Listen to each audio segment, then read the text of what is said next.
നമസ്കാരം, കൊട്ടാരക്കര മീഡിയയിലേക്ക് സ്വാഗതം.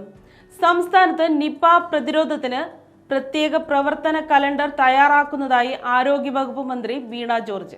വർഷം മുഴുവൻ ചെയ്യേണ്ട പ്രവർത്തനങ്ങളും നിപ വ്യാപന സാധ്യതയുള്ള മെയ് മുതൽ സെപ്റ്റംബർ വരെയുള്ള പ്രവർത്തനങ്ങളും ഉൾക്കൊള്ളിച്ചാണ് കലണ്ടർ തയ്യാറാക്കുന്നത്.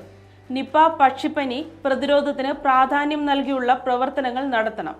മൃഗസംരക്ഷണ വകുപ്പ്, വനം വകുപ്പ്, വിദ്യാഭ്യാസ വകുപ്പ് എന്നീ വകുപ്പുകളുമായി സഹകരിച്ച് പ്രവർത്തനങ്ങൾ ശക്തമാക്കണം. സാഹചര്യമുണ്ടായാൽ നേരിടുന്നതിന് മോക്ക് ഡ്രില്ലുകൾ സംഘടിപ്പിക്കണം. കോഴിക്കോട്, വയനാട് ജില്ലകൾ പ്രത്യേകം ശ്രദ്ധിക്കണം. ഈ ജില്ലകളിൽ സെപ്റ്റംബർ മാസം വരെ ക്യാമ്പയിൻ അടിസ്ഥാനത്തിൽ നിപ വൈറസ് പ്രതിരോധ പ്രവർത്തനങ്ങൾ ശക്തമായി നടത്താനും മന്ത്രി നിർദ്ദേശം നൽകി. കോഴിക്കോട്, വയനാട്, ഇടുക്കി, മലപ്പുറം, എറണാകുളം എന്നീ ജില്ലകളിലാണ് വവ്വാലുകൾ നിപ വൈറസിന്റെ ആന്റിബോഡി കണ്ടെത്തിയിട്ടുള്ളത്. ഈ ജില്ലകളിൽ ആരോഗ്യ കേന്ദ്രങ്ങൾ വഴി അവബോധ പ്രവർത്തനങ്ങൾ ശക്തമാക്കണം. വവ്വാലുകളുടെ ആവാസ വ്യവസ്ഥ നശിപ്പിക്കരുത്. പക്ഷികൾ കടിച്ച പഴങ്ങൾ കഴിക്കരുത്. വാഴക്കുലയിലെ തേൻ കുടിക്കരുത്. വവ്വാലുകളെയോ അവയുടെ വിസർജ്യമോ അവ കടിച്ച വസ്തുക്കളോ സ്പർശിക്കുന്ന സാഹചര്യമുണ്ടായാൽ കൈകൾ സോപ്പ് ഉപയോഗിച്ച് കഴുകണം. സ്കൂൾ ഹെൽത്തിന്റെ ഭാഗമായി കുട്ടികൾക്കും അവബോധം നൽകും. നിപ പ്രതിരോധത്തിന് വർഷം മുഴുവൻ ചെയ്യേണ്ട പ്രവർത്തനങ്ങളും കലണ്ടറിലുണ്ട്.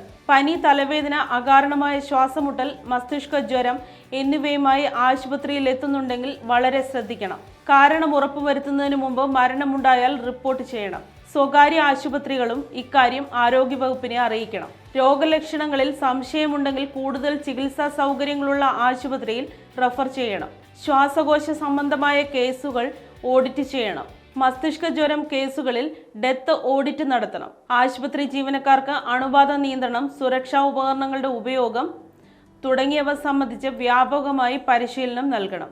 ആരോഗ്യവകുപ്പ് additional chief secretary, NHM state mission director, ആരോഗ്യവകുപ്പ് ഡയറക്ടർ, മെഡിക്കൽ വിദ്യാഭ്യാസ വകുപ്പ് ഡയറക്ടർ, അഡീഷണൽ ഡയറക്ടർ, നിപ ഏകാരോഗ്യ കേന്ദ്രം nodal officer, state medical board അംഗങ്ങൾ, ആരോഗ്യരംഗത്തെ വിദഗ്ധ ഡോക്ടർമാർ എന്നിവർ യോഗത്തിൽ പങ്കെടുത്തു.